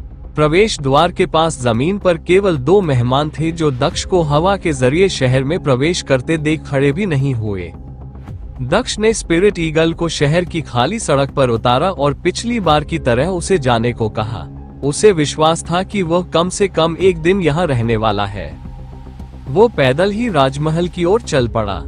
जब वो सड़क पर चल रहा था तो उसने एक खाली गली में एक अधेड़ उम्र के आदमी को देखा। उस आदमी के सामने एक महिला का शव पड़ा था। वह हिल नहीं रही थी और उसके कपड़े जगह जगह से फटे हुए लग रहे थे। ये स्पष्ट नहीं था कि वह मर चुकी थी या बस बेहोश थी, लेकिन दक्ष को ऐसा लग रहा था कि वह मर चुकी है।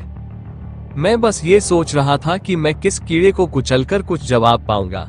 ऐसा लगता है कि मुझे मेरा कीड़ा मिल गया है। दक्ष ने उस आदमी की ओर देखते हुए कहा जो उस महिला के शरीर के ठीक बगल में धूम्रपान कर रहा था। वो उस आदमी की ओर चलने लगा। जैसे ही वो गली में दाखिल हुआ, उस आदमी ने उसकी ओर देखा। यहाँ से चले जाओ बच्चे, मेरे जाने के बाद तुम इस लड़की का इस्तेमाल कर सकते हो। जब तक मैं अपना सिगरेट खत्म न कर लूं, तुम बाहर ही इंतजार करो, उस आदमी ने दक्ष से कहा और उसे जाने का इशारा किया। हालांकि दक्ष ने उसकी बात नहीं सुनी और उसकी ओर बढ़ता रहा। अरे यार, मैंने तुमसे कहा था कि तुम चले जाओ। अगर तुम नहीं रुकोगे तो न केवल तुम उस लड़की का इस्तेमाल नहीं कर पाओगे, बल्कि तुम उसके बगल में मृत भी पड़े रहोगे। अब तुम चुन सकते हो, आदमी ने दक्ष को घूरते हुए कहा। दक्ष फिर भी नहीं रोका। तुम कमीने, लगता है तुम सच में मरना चाहते हो। आदमी ने बुदबुदाते हुए धुआं जमीन पर रख दिया और उसे अपने पैरों के नीचे कुचलते हुए दक्ष की ओर बढ़ने लगा। कौवे की छाया उस आदमी के पीछे दिखाई दी। ओह, तो तुम एक आत्मा योद्धा हो। कोई आश्चर्य नहीं कि तुम्हें यहाँ इतनी स्वतंत्रता मिली है। आत्मा योद्धाओं का एक विशेष स्थान है। आखिरकार ऐसे कमजोर राज्य में तो और भी अधिक। दक्ष ने कौवे की छाया को देखते हुए कहा, लेकिन उस आदमी को हमला करने का मौका दिए बिना वो गायब हो गया। वो व्यक्ति उलझन में था कि दक्ष कहाँ गया। तभी उसने महसूस किया कि कोई हाथ उसकी गर्दन के पीछे से पकड़ रहा है। इससे पहले कि वो कुछ प्रतिक्रिया कर पाता, उसने महसूस किया कि उसका शरीर हवा में उठ गया है। वो जमीन पर मुंह के बल गिर पड़ा। उसके पीछे कौवे की छाया गायब हो गई। कौन हो तुम? मुझे मुक्त करो। खुद को मुक्त करने के लिए संघर्ष करने पर भी असफल होने पर वह आदमी दर्द से कराह उठा। मैं वो व्यक्ति हूँ जो आपके जीवन का मालिक हूँ और जो सभी सवालों के ईमानदार जवाब पाने वाला हूँ, दक्ष ने गंभीर स्वर में कहा। आदमी ने खुद को छुड़ाने के लिए संघर्ष किया, लेकिन जितना ज्यादा वह संघर्ष करता, उतना ही कम वह हिल पाता। दक्ष उस आदमी पर ज्यादा से ज्यादा बल लगाता रहा, जिससे ऐसा लग रहा था कि उसे कुचला जा रहा है। मैं हार मानता हूँ, मैं हार मानता हूँ। मुझे कुचलना बंद करो और मुझे बताओ कि तुम क्या चाहते हो। तुम्हें मुझसे क्या चाहिए? तुम लड़की चाहते हो? उसे ले जाओ। वो अभी भी बेहोश है। मुझे जाने दो। मैं तुम्हें परेशान नहीं करूंगा। आदमी ने दर्द भरी आवाज में दक्ष से कहा। मुझे उस लड़की या तुम्हारी परवाह नहीं है। मुझे ली यी हुई के बारे में बताओ, दक्ष ने गंभीर स्वर में कहा। यह वह सवाल था जो वह पूछना चाहता था, क्योंकि उसे ली यी हुई को फंड देने की जरूरत थी। तुम्हारा मतलब अभिकर्मक से है? महामहिम के छोटे भाई से? चेहरे पर हैरानी भरी नजर के साथ उस आदमी ने पूछा। हाँ, मैं राजा के छोटे भाई के बारे में जानना चाहता हूँ। वो अभी कहाँ होगा और दिन भर कहाँ जाता होगा? दक्ष ने उस आदमी से पूछा। मुझे कैसे पता चलेगा कि वो अभी कहाँ है? जहाँ तक मुझे पता है, वो आजकल महल से बाहर कम ही निकलता है, इसलिए वो अंदर ही होगा। जाओ और उससे मिलो। तुम ये किसी से भी पूछ सकते थे। तुम्हें मुझे चोट पहुंचाने की जरूरत नहीं थी, आदमी ने रोने जैसी आवाज में कहा। ओह, ये कुछ भी नहीं है। मैं नहीं चाहता था कि कीड़े मुझसे ये सवाल पूछें कि मुझे इस जानकारी की आवश्यकता क्यों है और मुझ पर संदेह करें। मैं उसे मारने के लिए यहाँ हूँ। आखिरकार मैं जितना कम निशान छोड़ूंगा, उतना ही बेहतर होगा, दक्ष ने मुस्कुराते हुए कहा। आदमी ने उसकी बातें सुनी और पीला पड़ गया। उसे आश्चर्य हुआ कि दक्ष अभिकर्मक को मारने की बात कर रहा था, लेकिन वह इससे भी ज्यादा चिंतित था कि इसका क्या मतलब है। दक्ष उसे ये बता रहा था, जिसका मतलब सिर्फ यही हो सकता था कि उसने उसे मारने का मन बना लिया था। आदमी और भी ज्यादा जोर से संघर्ष करने लगा, लेकिन कोई फायदा नहीं हुआ। तुम मुझे क्यों मारना चाहते हो? मैंने तुम्हें कुछ नहीं किया। कृपया मुझे मत मारो। मैंने तुम्हारे सवाल का जवाब भी दिया है। मैं कुछ भी करूंगा। कोई और विकल्प न देखकर आदमी विनती करने लगा। ओह, तुम्हें पता है कि मैं तुम्हें मारने जा रहा हूँ। तुम इतने मूर्ख नहीं हो। मुझे लगता है अगर कोई कारण है तो मैं तुम्हें मार दूंगा। क्या मुझे कोई कारण चाहिए? बस इसे ऐसे समझो कि एक पापी और भी ज्यादा पाप कर रहा है। दक्ष ने बड़बड़ाते हुए अपनी ज्वलंत बर्फ की तलवार से वार किया, जिससे उस आदमी की गर्दन तुरंत कट गई। आदमी का सिर लुढ़क कर कुछ दूरी पर बैठी महिला के शरीर पर जा गिरा। दक्ष ने महिला को कुछ देर तक देखा, लेकिन उसकी परवाह नहीं की। वो महिला को बेहोशी की हालत में उस आदमी की लाश के पास छोड़कर वहां से चला गया। वो गली से निकलकर भीड़ में शामिल हो गया। उसे सूचना मिली थी कि ली ये हुई शाही महल में है। जहां तक शाही महल में उसके होने की बात है, तो ये स्पष्ट था कि वह व्यक्ति यह नहीं जान पाएगा। उस व्यक्ति को ढूंढना दक्ष पर निर्भर था। दक्ष शाही महल की ओर चला और उसने देखा कि वहां कड़ी सुरक्षा थी। खैर, कम से कम वे जानते हैं कि महत्वपूर्ण स्थानों की रखवाली करना एक आवश्यकता है। उनके असुरक्षित शहर के प्रवेश द्वार को देखते हुए मुझे लगा कि उन्होंने पहले ही सब कुछ छोड़ दिया है। दक्ष ने गार्डों पर नजर डालते हुए कहा। वो पहरेदारों की ओर चलने लगा। उसने शरारत का मुखौटा पहना हुआ था, जिसका इस्तेमाल वह पूरी तरह से अलग चेहरा दिखाने के लिए कर रहा था। वह नहीं चाहता था कि कोई उसे फूड चेन के रूप में देखे या उसका असली चेहरा देखे। भले ही अगर लोग उसे असली रूप में देखते तो उसे कोई नुकसान नहीं होता, फिर भी वह इससे परेशान नहीं था, क्योंकि वह वास्तविक दुनिया में भी अपने असली रूप को छिपाने की आदत डालने की कोशिश कर रहा था। वह गार्ड के पास गया। वहीं रुक जाओ, तुम यहाँ क्या कर रहे हो? तुम्हारा क्या उद्देश्य है? उस आदमी ने दक्ष से पूछा जब उन्होंने उसे रोका, जब वह उनसे 5 मीटर दूर था। कुछ पहरेदारों ने अपनी तलवारों पर हाथ रखे हुए थे और वे दक्ष को संदेह भरी नजरों से देख रहे थे। मैं यहाँ रिएजेंट से मिलने आया हूँ, दक्ष ने बिना जरा भी घबराए हुए उत्तर दिया। तुम्हें उससे क्या काम है? वो किसी से मिलता नहीं है, गार्डों ने दक्ष को घूरते हुए जवाब दिया। उसे बताओ कि कोई उससे मिलने आया है। भविष्य के बच्चे के बारे में, उसकी रहस्य भरी किताब के बारे में। उसे बताओ कि मैं वही लड़का हूँ जिसके बारे में उसने लिखा था और मैं उससे मिलना चाहता हूँ। दक्ष ने झांसा देते हुए एक कहानी गढ़ी। पहरेदारों ने उसे संदेह भरी नजरों से देखा। उन्हें समझ में नहीं आया कि वह क्या बात कर रहा है। जाओ उससे बताओ, मैं वादा करता हूँ कि वह समझ जाएगा, एक आत्मविश्वास भरी मुस्कान के साथ दक्ष ने जवाब दिया। पहरेदार एक दूसरे की ओर देखने लगे।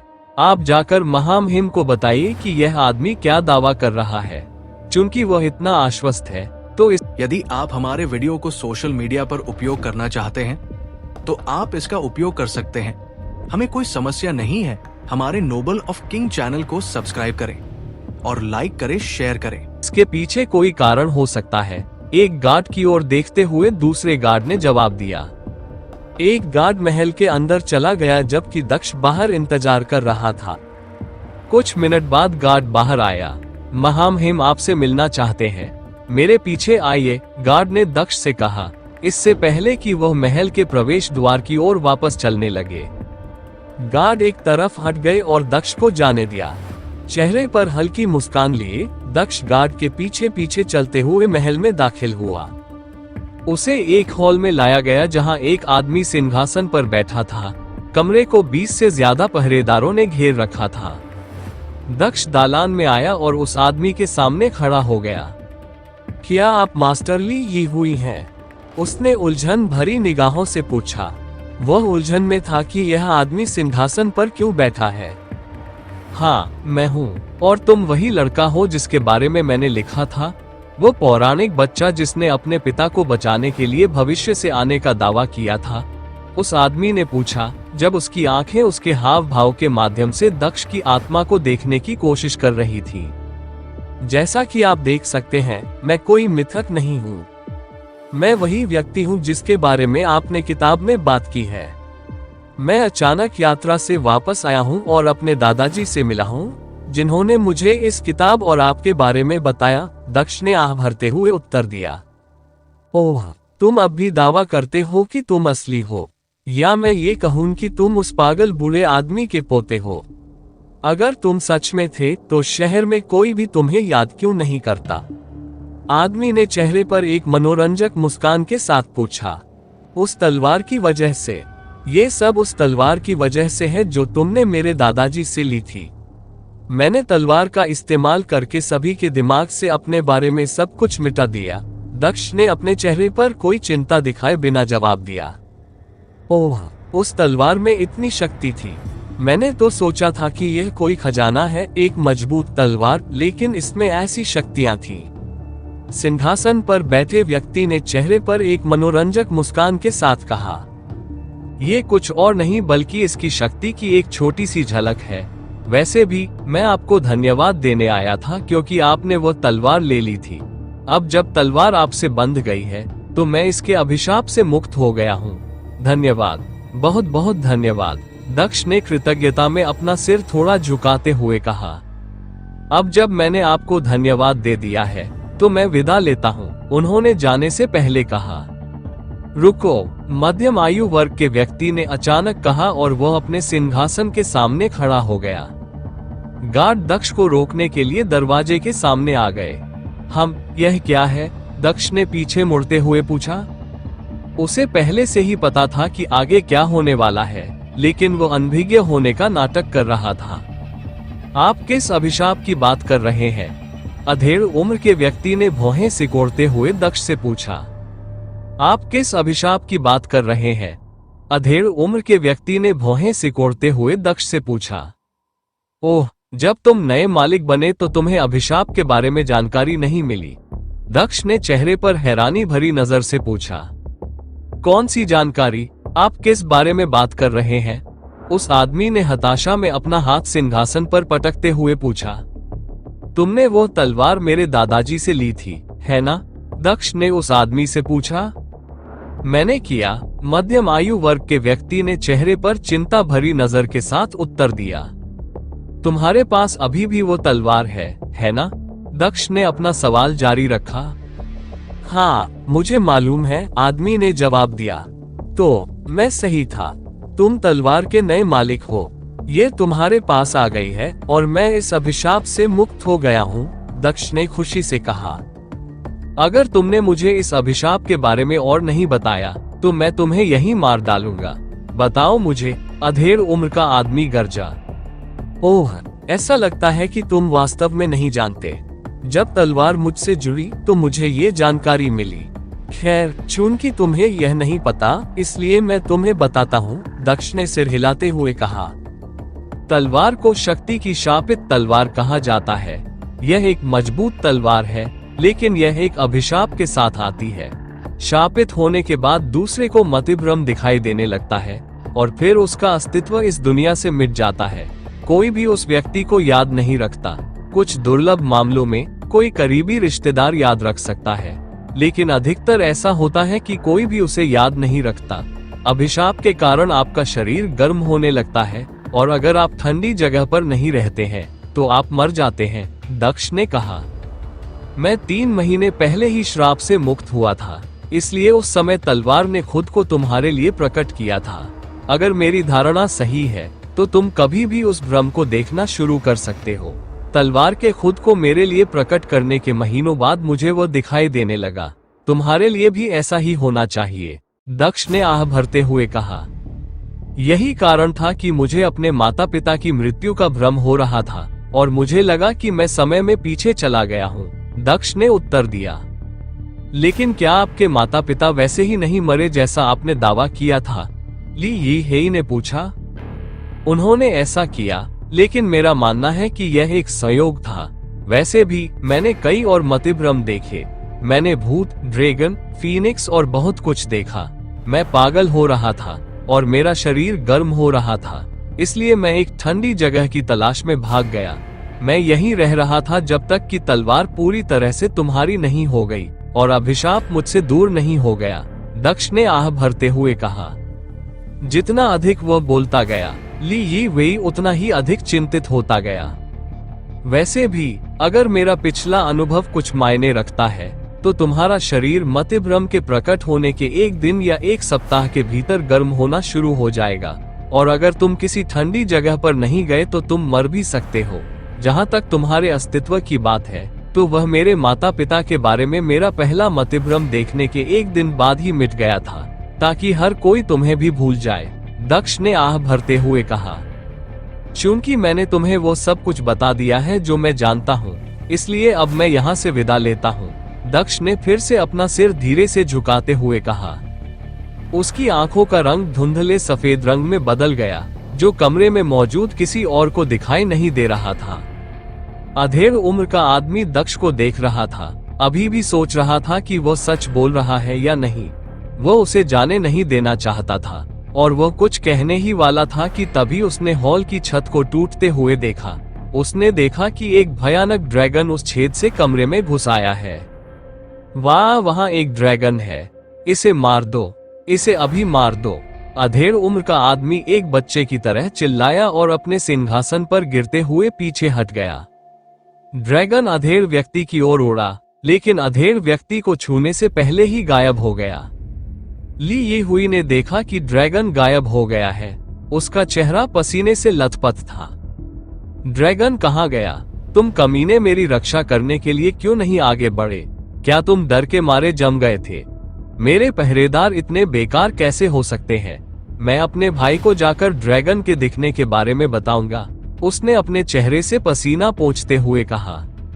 लेकिन महाराज, वहां तो कुछ भी नहीं था, पहरेदारों ने असमंजस में उत्तर दिया। तुम्हारा क्या मतलब है कि वहां कुछ भी नहीं था? क्या तुम ये कहना चाहते हो कि यह मेरा भ्रम था? तुम सोचते हो कि मैं पागल हो रहा हूँ क्योंकि यह बच्चा कुछ बेवकूफी भरी बातें कर रहा है? क्या तुम बेवकूफ यह नहीं देख सकते कि छत आधे में फट गई है? ली ये हुई ने अपनी बात को साबित करने के लिए छत की ओर देखा, लेकिन वह दंग रह गया क्योंकि छत बिल्कुल सामान्य दिख रही थी। छत पर कुछ भी अजीब नहीं दिख रहा था। ये कैसे हो सकता है? उसने चेहरे पर खालीपन लिए हुए बुदबुदाया। लगता है कि यह पहले ही शुरू हो चुका है। तुम्हें मतिभ्रम होने लगा है। मैं समय सीमा के बारे में सही था। कल तक हर कोई मुझे भूल जाएगा, दक्ष ने आह भरते हुए कहा। उसने जानबूझकर इतनी ऊंची आवाज में बात की कि आदमी उसे सुन सके। ली ये हुई आखिरकार दक्ष पर विश्वास करने लगा था। उसे नहीं पता था कि क्यों, लेकिन उसे लग रहा था कि केवल दक्ष ही उसे इस समस्या से बचा सकता है। वह अपना दिमाग नहीं खोना चाहता था और वह जीवित रहने के लिए बर्फीली जगह पर रहना नहीं चाहता था। सबसे महत्वपूर्ण बात, वह नहीं चाहता था कि लोग उसे भूल जाएं। ली ये हुई एक ऐसा व्यक्ति था जो बहुत ही आत्ममुग्ध था। वह चाहता था कि लोग उसे याद रखें। वह सिर्फ अपने राज्य में ही नहीं बल्कि सभी राज्यों में जाना चाहता था, लेकिन वह जानता था कि वह दूसरे राज्यों पर विजय प्राप्त नहीं कर सकता। अपने हाथ को दूर दूर तक फैलाने के लिए वह अपने युवा दिनों में एक लेखक बन गया। बाद में वह एक चित्रकार भी बन गया और कई और भी। दूसरों द्वारा भुला दिए जाने का ख्याल उसके लिए सबसे डरावना था। वो किसी भी कीमत पर भुलाया जाना नहीं चाहता था। अगर तुम यहाँ से जिंदा जाना चाहते हो तो मुझे इस अभिशाप को तोड़ने का कोई तरीका बताओ। अगर मैं शांति से नहीं रह सकता तो मैं तुम्हें भी जीने नहीं दूंगा, उसने दक्ष को घूरते हुए कहा। नहीं, मैं नहीं कर सकता। अगर मैंने तुम्हें बताया तो मैं मुसीबत में पड़ जाऊंगा, दक्ष ने जवाब दिया और झिझकते हुए एक कदम पीछे हट गया। और अगर तुमने जवाब नहीं दिया तो तुम मर जाओगे। ध्यान से सोचो छोटे लड़के, तुम अपनी जान चाहते हो या नहीं? ली ये हुई ने दक्ष को घूरते हुए पूछा। हे भगवान, मैं यहाँ क्यों आया? ठीक है, मैं तुम्हें बताता हूँ, बस मुझे मत मारना, दक्ष ने आह भरते हुए कहा। उसके चेहरे पर पछतावा साफ दिख रहा था। ये तलवार किसी और को दे दो और इंतजार करो। अगर ये तलवार उस व्यक्ति को अपना नया मालिक चुन लेती है तो तुम अभिशाप से मुक्त हो जाओगे। तब तक तुम्हें अभिशाप का सामना करना पड़ेगा, दक्ष ने समझाया। ओह, तलवार को नए व्यक्ति को मालिक के रूप में चुनने में कितना समय लगेगा और मैं आजाद हो जाऊंगा? ली ये हुई ने उम्मीद भरी नजर से पूछा। मुझे नहीं पता, तुम्हें चुनने में करीब 20 साल लग गए और मुझे मुक्त कर दिया गया। इसमें इतना या उससे भी अधिक समय लग सकता है, दक्ष ने उत्तर दिया। क्या बकवास है, यह मेरे जीवन के बाकी हिस्सों के लिए इस अभिशाप का सामना करने से बेहतर नहीं है। मुझे कोई और तरीका और कुछ ऐसा बताओ जो निश्चित रूप से काम करेगा, या मैं तुम्हें अभी मार डालूंगा। ली यी हुई ने फिर से गरजते हुए कहा और उसने अपनी उंगली दक्ष की ओर इशारा की। गार्डों ने भी अपने हथियार निकाल लिए और उन्हें दक्ष पर तान दिया, मानो उससे कह रहे हो कि सहयोग करो, नहीं तो उसे मार दिया जाएगा। मैं तुम्हें 5 मिनट देता हूँ, अगर तुमने मुझे कोई समाधान नहीं बताया तो मैं तुम्हें मार डालूंगा, ली यी हुई ने दक्ष से कहा, इससे पहले कि वह फिर से सिंहासन पर बैठ गया। मैं नहीं कर सकता। अगर मैं तुमसे कहूं कि तुम तलवार पिछले मालिक को दे सकते हो और तलवार उसे तुरंत अपना मालिक बना लेगी, जिससे तुम्हारा श्राप हट जाएगा, तो तुम इसे मुझे वापस कर दोगे। मैं श्राप वापस नहीं चाहता, दक्ष ने कहा और वो झिझकते हुए पीछे हट गया। कृपया मुझे जाने दो। वो जाने के लिए पीछे मुड़ा, लेकिन पहरेदारों ने प्रवेश द्वार को अवरुद्ध कर दिया था। मैं तलवार वापस नहीं लेना चाहता, बस मुझे जाने दो। मैं फिर से पीड़ा नहीं सहना चाहता, मैंने पहले ही बहुत पीड़ा झेल ली है। हा, तो यह वही था। नए मालिकों का चयन करने में समय लगता है, लेकिन चूंकि पुराने मालिक पहले ही चुने जा चुके थे, इसलिए उन्हें तुरंत वापस ले लिया जाता है। ली यी हुई जोर से हंसा जैसे कि उसे भागने का रास्ता मिल गया हो। भागने का कोई रास्ता न पाकर दक्ष वापस लौट आया। कृपया मुझे जाने दो, मैं अभिशाप वापस नहीं चाहता। मैं अभी इससे छुटकारा पाकर घर वापस आने में कामयाब हुआ हूँ। मैं बर्फीली भूमि पर नहीं जाना चाहता, दक्ष ने रोते हुए भाव से उस आदमी से कहा। तभी अचानक ली यी हुई के सामने एक स्थानिक पोर्टल प्रकट हुआ। ली यी हुई ने पोर्टल को अविश्वसनीय नजर से देखा। पलक झपकते ही एक फीनिक्स पोर्टल से बाहर निकल आया। फीनिक्स ऊपर की ओर उड़ गया और नीचे आने से पहले चीखता हुआ आया। वह ली यी हुई की दिशा में उड़ गया। गार्ड, मेरी रक्षा करो, इस क्रूर जानवर से मेरी रक्षा करो, ली यी हुई एक बच्चे की तरह चिल्लाया और निकटतम गार्ड की ओर भागने लगा। दूसरी ओर गार्ड उसे असमंजस में देख रहे थे क्योंकि वे कुछ भी नहीं देख पा रहे थे। महाराज, वहां कुछ भी नहीं है, आपको कोई और भ्रम हो रहा होगा, गार्ड ने ली यी हुई से कहा। एक और भ्रम, ली यी हुई ने बड़बड़ाते हुए पीछे देखा तो पाया कि फीनिक्स और पोर्टल वहां नहीं थे। ओह नहीं, मैं इसे जारी नहीं रहने दे सकता, ये भ्रम बंद होने चाहिए। मुझे परवाह नहीं कि तुम क्या कहते हो, तुम्हें वह तलवार लेनी होगी और मुझसे बहुत दूर चले जाना होगा।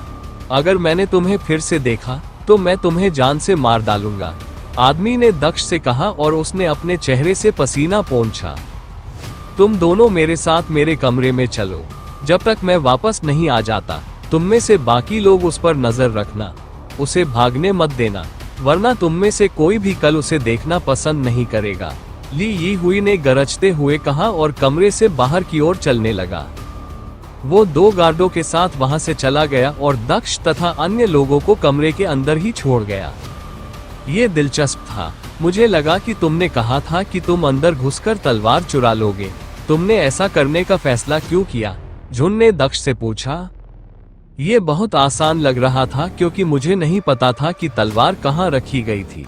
अगर यह सही होता तो मैं इस बेवकूफ से नहीं मिल पाता और मेरे पास अपने लक्ष्य तक पहुंचने के लिए चुपके से जाने और मारने के अलावा कोई विकल्प नहीं होता। लेकिन ये दिन है और मैं छाया परिवर्तन का उपयोग नहीं कर सकता। इसके अलावा मैं ये भी परखना चाहता था कि क्या ये संभव है।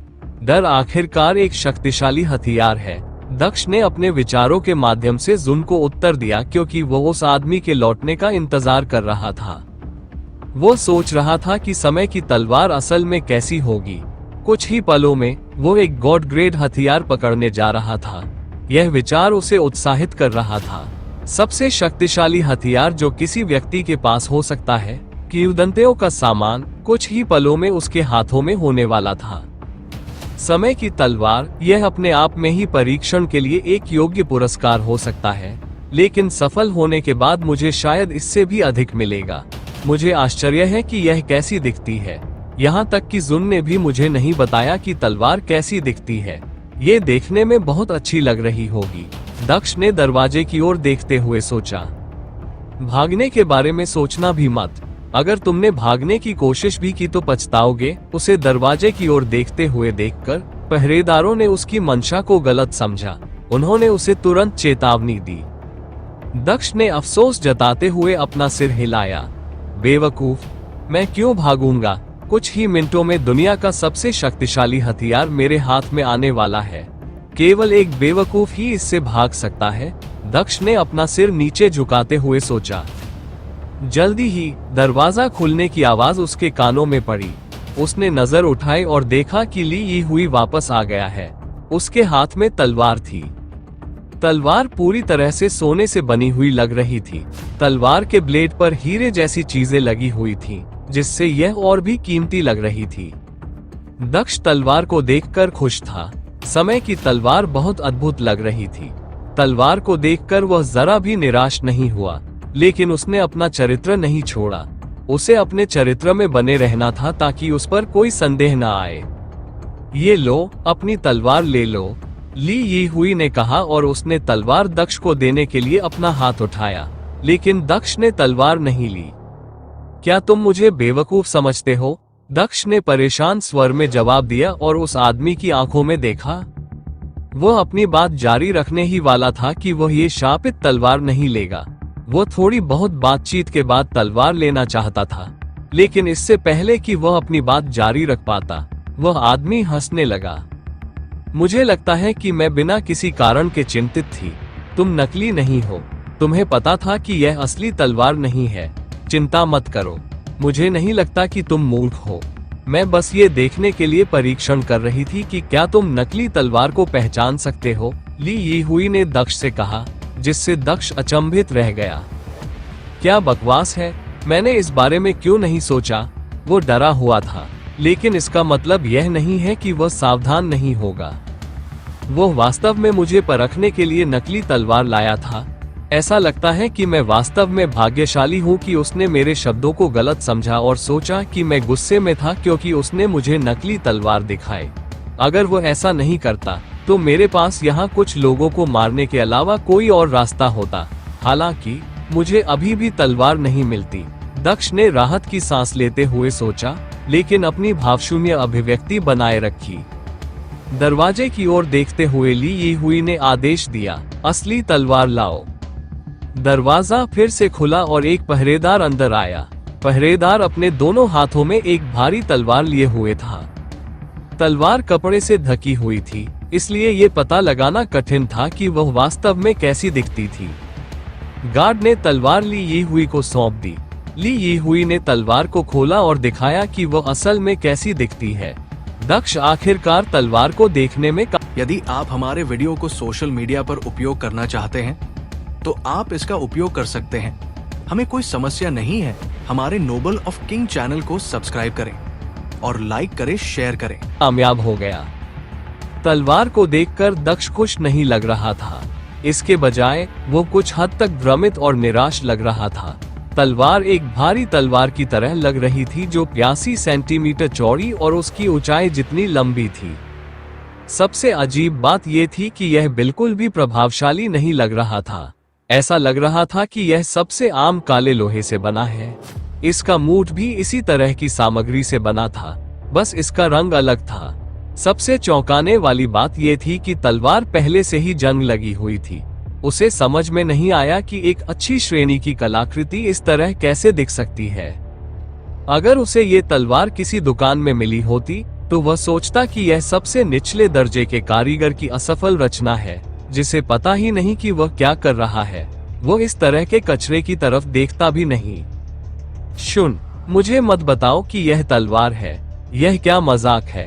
क्या वो फिर से मेरी परीक्षा लेने की कोशिश कर रहा है? दक्ष ने शुन से पूछा।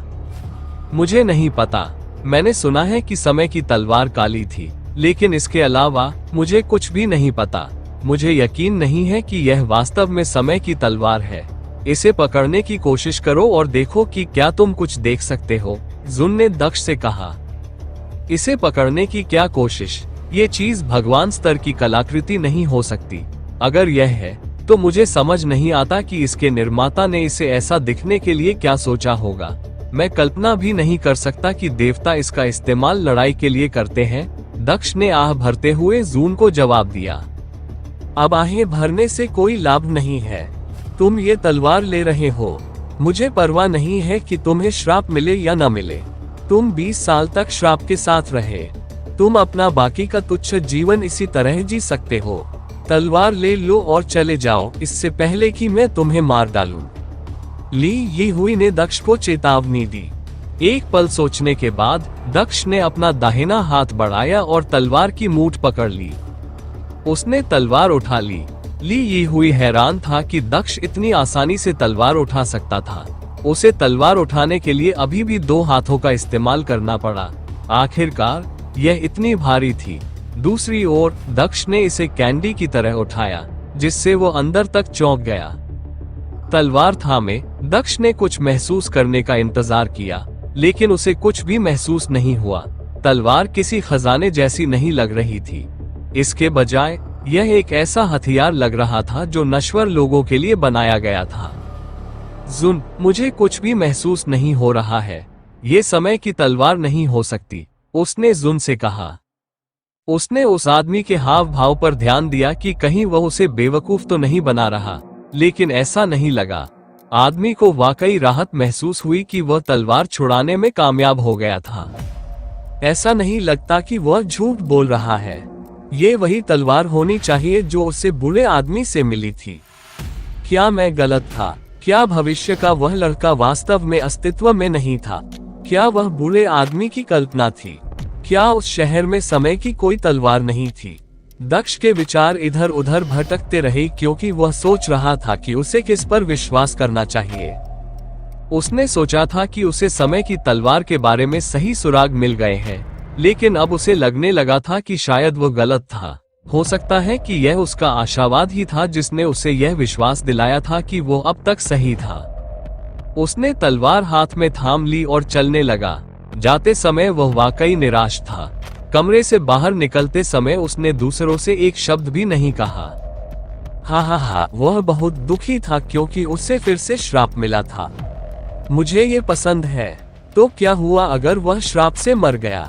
जब तक मैं सुरक्षित हूँ कुछ भी मायने नहीं रखता।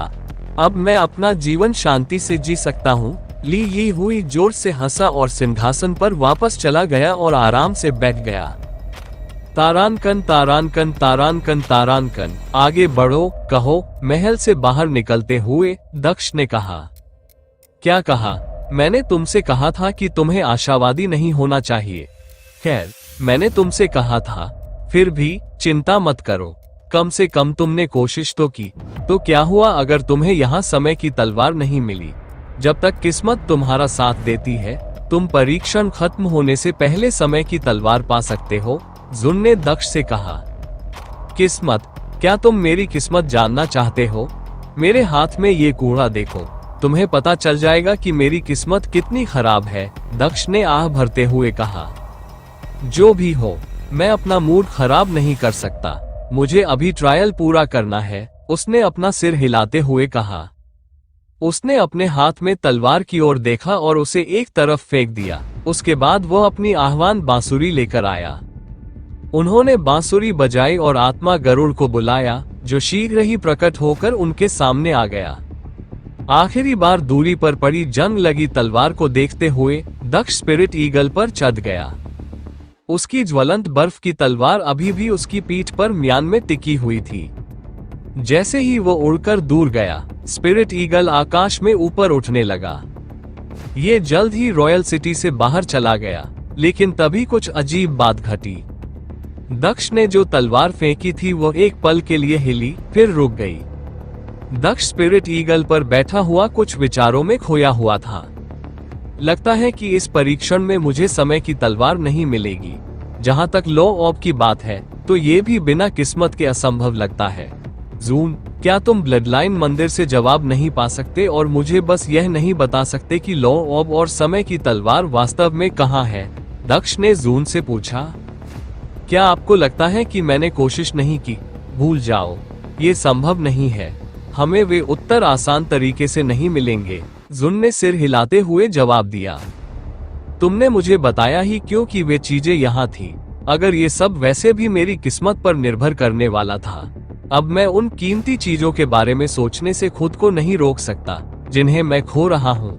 दक्ष ने अपने चेहरे पर एक व्यंग्यात्मक मुस्कान के साथ कहा, जब वह साधना की मुद्रा में बैठा था।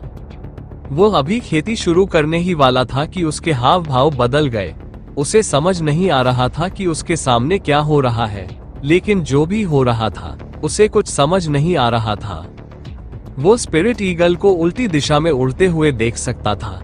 ऐसा लग रहा था कि यह उड़ना कम और ऐसा लग रहा था मानो स्पिरिट ईगल अपने कदमों को उल्टी दिशा में वापस ले जा रहा हो और रॉयल सिटी की ओर उल्टी